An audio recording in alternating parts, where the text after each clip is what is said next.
Effective classroom management begins with clear expectations and consistent routines and procedures.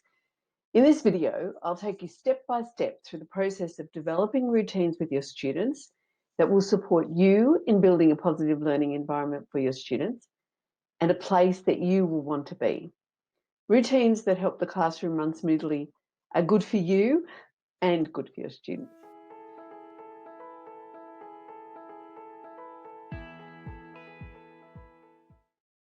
My name's Mari Amaro and I'm the Principal Presenter at The Highly Effective Teacher. I'm a teacher and I've been working with students and supporting teachers for over 30 years. I'm passionate about teacher wellbeing and I combine research and experience to provide strategies that improve teacher wellbeing, especially the practices that take no extra time and can actually give you back time because you're working more effectively. I love coaching teachers so that they thrive in the teaching profession, not just survive. Improved teacher wellbeing means improved student wellbeing, and that contributes to better academic and social outcomes for all students. If you'd like to learn more about teacher wellbeing, please subscribe to our channel and ring the bell so that you receive notifications of all our videos. When you subscribe, that helps to support the channel and means we can keep making these videos and get the information and support out to more teachers. Have you ever wondered why some classes always seem to know what to do and how to do it, and everything seems to run like clockwork? Is it because the kids are just better at organising themselves, or is it something else? What a well-run classroom usually means is that the teacher has invested time and energy into teaching the students the routines that they need to follow. This means that the teacher has decided on the behaviour they want to see in the classroom and designed processes that will work for that particular class. Here is a good way to think through how to develop routines that work for you and your students. Number one, decide what's important for you in the classroom. Because all teachers have different priorities for their classrooms, it's important that you decide what routines you want in your classroom. This could also be done in collaboration with your students so that you give them ownership over those expectations. And at various stages, you may discover that there are situations you did not anticipate and you need to provide a routine for one of those things, or that one of your routines isn't quite working and needs to be changed. Don't stick to a routine just because. And if you're interested in how to build a consistent, predictable, safe classroom environment for your students, check out our videos that give practical tips on how to create a positive classroom culture. As positive classroom culture is good for you and for your students. Number two, think about a variety of situations. How will students ask to go to the bathroom? How will they enter the room?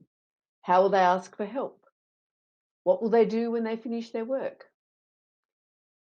How will the marking process occur? How do they get their work marked? How will they pack up equipment at the end of the lesson or at the end of the day? How will students comment? Do you want to use hands up or will you use a different cold calling technique? These are just a few of the situations that you need to think about in your classroom where you can devise a routine or a practice.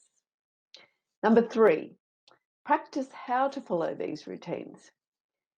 Use role plays and simulations in the setting that you want the behaviour to be shown. For example, if you expect your class to walk quietly down the hall to assembly, have them practice it in the hall and give them feedback about how they're going.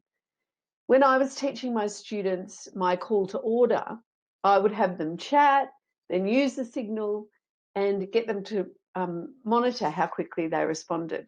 They enjoyed the feedback for that as well. Number four, create visuals for each of your routines. So you could make the visuals or you could have students make posters, signs and pictures to remind everybody. Visual reminders are a teaching tool for you and also remind you of the language that you want your students to use.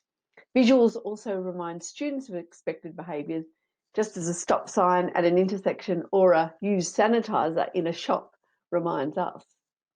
Number five, positively reinforce students with specific praise for following the routines. Decide if you want to use a reward system to embed the behaviour based on the needs of your students. Reward systems remind us as the adults to let kids know when they're doing well. And if you're interested in learning more about how positive reinforcement can help you in your classroom, check out our videos on why positive reinforcement is good for teacher and student wellbeing, and how you can use positive reinforcement more effectively so that your classes run smoothly. Number 6, during class meetings, review how the routine structure is working. Are there any routines that are not working or need to be tweaked? Allow students to give feedback about how they feel and what's working for them. And if you don't currently use a classroom meeting structure, consider how you could add that practice to improve student behaviour, engagement and achievement. Number 7, give students responsibility for the routines. For example, you could assign students to tasks such as collecting workbooks and putting them away, packing up games at the end of the day and storing them.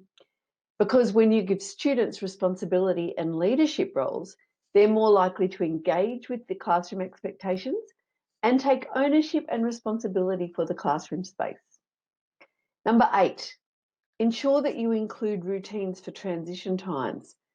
Moving from one activity to another, going out for breaks, entering the room, they can all be times when order can rapidly descend into chaos because there's a lack of procedure.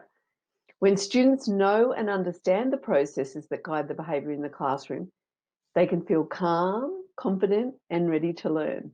And it's better for your wellbeing as well. Thanks for watching. Stay safe and happy teaching.